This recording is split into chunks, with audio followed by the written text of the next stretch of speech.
CNT कौन बना करके दिया था? कुछ अता पता है? कौन बनाया? तुम्हारा आरएसएस का आदमी बनाया क्या? सोमा है? पता नहीं क्या क्या बात करते हैं। ये समझ नहीं आता कि आप ये फालतू की ज्ञान हासिल करके किसको परोसते रहते हैं। कम से कम इतना तो ज्ञान रखिए। कुछ भी कोई सिखा देगा और बकते रहेंगे। आप इतने नमक हराम कैसे हो सकते हैं? सोमा उरांव, आपका दिमाग तो खराब हो गया है। आदिवासी यों का आज पहचान अगर इंसान के रूप में झारखंड में और भारत में है तो ये ईसाई मिशनरियों का दिया हुआ है।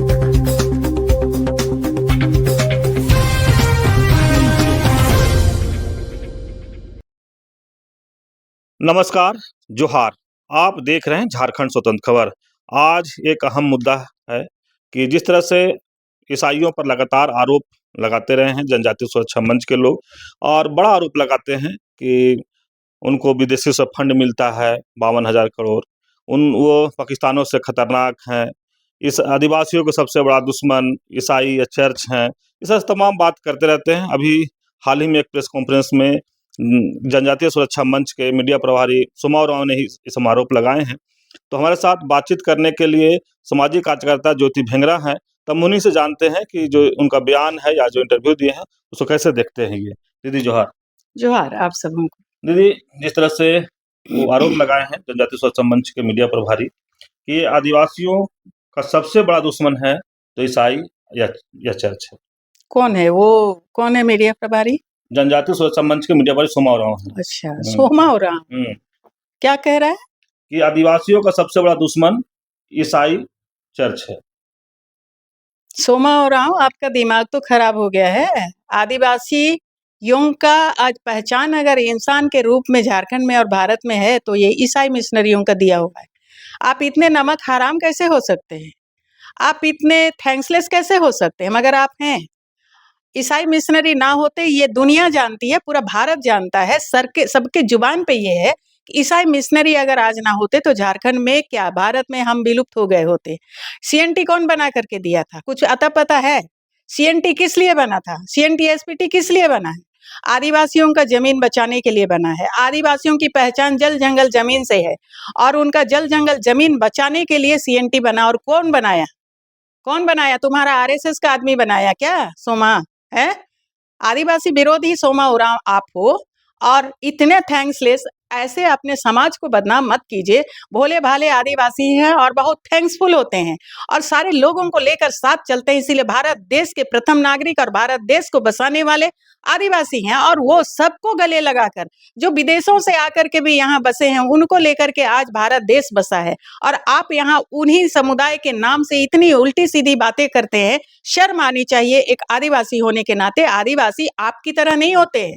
आप जिस संगठन से जुड़े हैं वो आज हाशिए पे हैं, उन पर सवाल खड़े हो रहे हैं। आरएसएस जिसकी नाम है उसके ऊपर आज सवाल खड़े हो रहे हैं। उसको कभी भी लोग देशद्रोही से नीचे नहीं देखा है और आप उसी संगठन से जुड़े हुए हैं। और आदिवासी विरोधी तो सरकार है तो उसमें भारत सरकार है। हम बार बार बोले हैं क्योंकि आदिवासियों का हालत आज इतना खराब क्यों है? इसलिए कि केवल मिशनरी उनका साथ दे रहे हैं और भारत सरकार और स्टेट गवर्नमेंट उनके अगेंस्ट चलते हैं। ये सच्चाई है और हम जो कह रहे हैं इसको आप झुटला करके दिखा दीजिए। आप गुरुकुल की बात करते हैं, पता नहीं क्या क्या बात करते हैं। ये समझ नहीं आता कि आप ये फालतू की ज्ञान हासिल करके किसको परोसते रहते हैं। तो बोल रहे हैं गुरुकुल में पढ़ाई होता था, ईसाइयों ने बंद करवा दिया। हाँ, बंद कर दिया होगा। आपके पास उसका रिकॉर्ड होगा तो उसको भी सार्वजनिक कीजिए ना कि बंद किया है तो सार्वजनिक कीजिए। जब सार्वजनिक बोला जा रहा है तो सार्वजनिक कीजिए। गुरुकुल को बंद किया है तो गुरुकुल को क्यों बंद नहीं करेगा? क्योंकि वहां सही से पढ़ाई नहीं हो रहा। ऑटोमेटिक बंद हो जाता है स्कूल। आज सरकारी स्कूल बंद हो रहे हैं, ऑटोमेटिक बंद होते हैं। जहां सही से शिक्षा नहीं दिया जाता है ऑटोमेटिक बंद हो जाता है। आप एकलव्य की कहानी तो जानते हो ना? कौन पढ़ा? उस समय क्या पढ़ने का अधिकार था? एकलव्य को पढ़ने का अधिकार नहीं था, उसको बैठने नहीं दिया जाता था। एकलव्य की स्टोरी को देख लीजिए कि कितना पढ़ने दिया जाता था हमारे लोगों को। तो कम से कम इतना तो ज्ञान रखिए। कुछ भी कोई सिखा देगा और बकते रहेंगे। आदिवासी विरोधी आप सबसे बड़े हैं और इसीलिए आदिवासी हितैषी मत बनिए। आदिवासी बोलिए। आप जनजाति क्या बोलते रहते हैं? आदिवासी बोलिए। आदिवासी हम हैं। चलिए, आप कह रहे हैं कि ईसाइयों को हर साल 52,000 करोड़ का फंड मिलता है। बस 52,000 करोड़ और नहीं आता है? इतने ही हिसाब किताब है आपके पास, उससे ज्यादा आता है। तभी तो इतना सारा कुछ काम हो रहा है। और भारत में जितने ईसाई मिशनरी हैं वो अपना चंदा दे करके अपना योगदान दे करके ये भारत देश को एजुकेट किया है, ये सच्चाई है। 80% लोग एजुकेट हुए हैं, जो अच्छे से एजुकेशन ले रहे हैं, वो ईसाई मिशनरियों के द्वारा चलाए जा रहे स्कूलों से आता है, ये सच्चाई है। और हॉस्पिटल की बात अगर आप करें तो भारत सरकार तक आज उतना बड़ा अस्पताल नहीं दे पाया देश को, जितना बड़ा भेलोर हॉस्पिटल ईसाई मिशनरियों के द्वारा चलाया जा रहा है और चलाया जाता रहा है। और इतना बड़ा अस्पताल आज तक भारत सरकार ने भी नहीं दिया है। तो इतना बड़ा योगदान के बाद आपके भौंकने से कुछ बदल जाएगा? आपके विरोध करने से हो जाएगा? करते रहिए। आपके जैसे लोग हर युग में पैदा होते हैं। हर एक पेड़ में एक सड़ा आम रहता है, सड़ा फल रहता है, तो उसमें से कोई किसी को फर्क नहीं पड़ता है। इसीलिए आप बोलते रहिए, कोई दिक्कत नहीं। लेकिन आप समाज के विरोध में बोलते हैं और आपकी बातों में कोई दम है नहीं, क्योंकि झूठ बोलते हैं, केवल झूठ बोलते हैं, केवल झूठ बोलते हैं।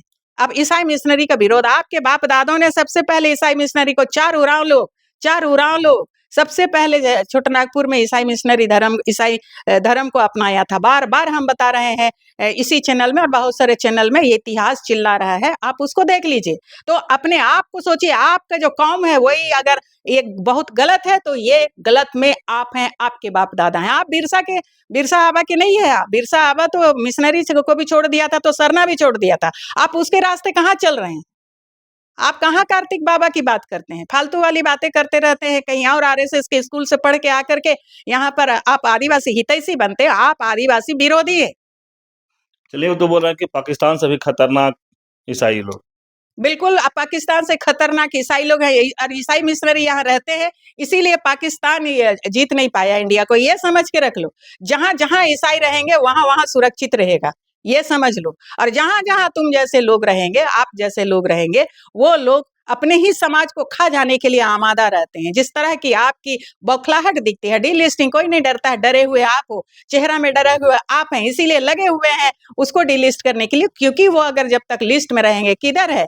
हम आदिवासी लिस्टेड हैं, कोई धर्म लिस्टेड है? आप उसकी बात करते हैं। आप तो बोलते हैं हम सुप्रीम कोर्ट से हवा में उड़ा देंगे सरना कोड को। आप तो ये बात करते हैं और अपने को आप आदिवासी हितैषी बताते हैं। अभी हम लोग का आदिवासी धर्म कोड के लिए हम सब लोग लगे हुए हैं। आदिवासियों का वो कोई फिक्स धर्म नहीं है, आदिवासियों को कोई धर्म नहीं है, लेकिन फिर भी प्राकृतिक पूजा के लिए जो सरना धर्म कोड मांगा जा रहा है उसका आप विरोध करते हैं और आप बोलते हैं कि आदिवासी हितैषी हैं। आप आदिवासियों को इतने बेवकूफ समझते हैं? बेवकूफ आप हैं। चलिए, कह रहे हैं कि ईसाई जो है वो 3 तरह का लाभ लेते हैं। हाँ, लेते हैं, क्योंकि लेने के लायक हैं। आप लेने के लायक नहीं है तो आप लेंगे कैसे? आप भी लायक बनिए। जो चीज लेते हैं आपको भी अगर चाहिए तो बन जाइए। ईसाई मिशनरी बनना कौन सा गलत बात है? ईसाई मिशनरियों ने तो सब कुछ दिया है। अभी आप जिस वीडियो में बैठे हैं वो भी ईसाई मिशनरी का ही आविष्कार है। आपका आविष्कार क्या है? जिस संगठन से आप जुड़े हुए हैं उसका आविष्कार क्या है? भारत का जितना आविष्कार को तो आज बीजेपी सरकार, आरएसएस की सरकार बेच डाला है। यही तो है और वही आप चाहते हैं, उसी की बातों पर चलते हैं। तो आपका कोई बेस है? बेसलेस बात करते हैं। आपका बात का कोई बेस ही नहीं है, कोई प्रूफ ही नहीं है, कुछ भी नहीं है। आप बकते रहते हैं और उसी का आपको मजा आता है तो करते रहिए ना। जिसको जो अच्छा लगता है करेगा। भारत का संविधान सबको बोलने का अधिकार दिया है, तो बोलते रहिए ना, कोई दिक्कत नहीं है। लेकिन जो सही है वही होगा, जो गलत है तो गलत है, सही है तो सही है। सोमा उरांव ये भी कह रहे हैं कि जो ईसाई समाज से जो विधायक लोग बन रहे हैं वो 10 सीट से जीते हैं, उनको भी कुछ ही दिन में जो केस करके उसको भी खत्म कर दिया। कर दीजिए ना, कर दीजिए। आप तो बहुत केस करते रहते हैं, बहुत कुछ खत्म कर रहे हैं। खत्म किसको कर रहे हैं? आदिवासियों से आपको जलन है और आप आदिवासी हितैषी हैं, मतलब बुद्धि आपके पास है और बाकी लोग सब निर्बुद्धि हैं। कर दीजिए ना, दम है तो कर दीजिए। आपका अपना बीजेपी को तो बचा लीजिए। बीजेपी यहाँ खत्म हो गया, आप अभी कांग्रेस को खत्म करने जा रहे हैं, आदिवासी ईसाई लोग को खत्म करने जा रहे हैं। कर दीजिए ना। दुनिया में तो सबसे ज्यादा आदिवासी ईसाई लोग का देश चल रहा है, जो कि बहुत अच्छे से चल रहा है। आप भारत को डुबाने के लिए आप ये धर्म की लड़ाई कहाँ कर रहे हैं? कितने हैं? 2.5% कितना, 2% तो ईसाई लोग है, उससे आप डरे हुए हैं। और वो लोग आपको आंख में नहीं आट रहे हैं। उसमें भी आदिवासी अगर ईसाई हो गया है तो आप उसका विरोध कर रहे हैं, तो आदिवासी विरोधी हैं आप। आदिवासी इस देश का वासी है, उसको आप बताएंगे कि कौन सा धर्म मानेगा, कौन सा धर्म नहीं मानेगा, और आदिवासी आपकी बात को मानेगा? आप तो ऐसे ही भगोड़े हैं। हम तो कह रहे हैं ना, आप तो आए हैं रोहतासगढ़ से, आपको यहाँ का मुंडा लोग आपको आपके पूर्वजों को और आपको आज भी बसने दिया है, लेकिन आपको ये रास नहीं आ रहा है। आप खाली नफ़रत की बात करते हैं, आप आदिवासी भी नहीं है, आप आदिवासी हितैषी भी नहीं है और आप आदिवासी का तो गुण है नहीं, पता नहीं आपने ये गुण को कहाँ खो दिया या नकली आप उरांव बने हुए हैं, ये आप ही जानेंगे। लेकिन आप आदिवासी विरोधी हैं, जो ईसाई आदिवासी का विरोध करता है, वो देश का विरोध करता है, क्योंकि ये देश आदिवासियों का है। आज धर्म के नाम से क्या पहचान है? धर्म तो कपड़े की तरह हर दिन बदला जा सकता है। आप भी तो भगवा ड्रेस पहन के घूमते रहते हैं। आप कौन-सा सरना धर्म है? आप कौन-सा सिरमटोली में नज़र आते हैं? सिरमटोली में कभी स्पीच दिया है आपने? नहीं ना।